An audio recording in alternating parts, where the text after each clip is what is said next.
So what are we looking at here? We're looking at an oscillator on the left that can make a square wave, and we're looking at a oscilloscope that is reading the square wave that this is making. So it's got the little wiggles here because of the limited sample rate and all the other things that are tied to sample theorem, but square enough, right? So I was in the car and I was measuring my 5-way subtractive crossover network and looking for the square waves, and just by adding and blending and changing the time of all my speakers, I was getting something that was similar to this, with a flattish up and a flattish down.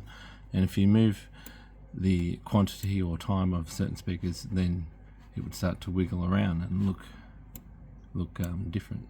But I won't do that right here. And then I was thinking, hang on a minute, I've just made a flat sounding car mix for something that should be a bit more target heavy. So in a car you might say, well, you're shooting for a target. I actually don't normally shoot for a target, but because I was measuring near my head, I then should have factored in the target. So watch what happens when I turn on this theoretical EQ, bit of a high frequency roll off, some rising bass, only about 12 dB, and look at the oscilloscope of the square wave. So what I should have been aiming for in my graph is something like this shark's fin followed by an upside down shark's fin. So I'll just turn off these bass ones.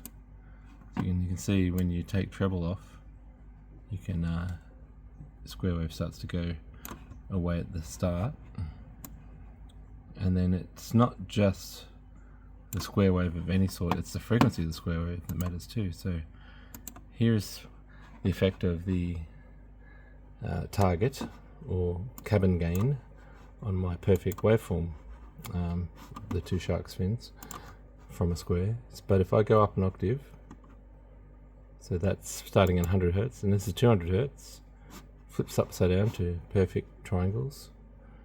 Let's go up 400 Hertz, 415, sort of jagged sawtooth with a blunt front.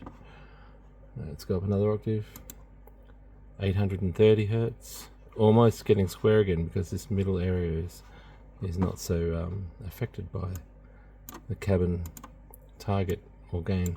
So maybe I should have been playing, and here we have another 830 Hertz. No, it's on max note on, so it's actually 1600 Hertz.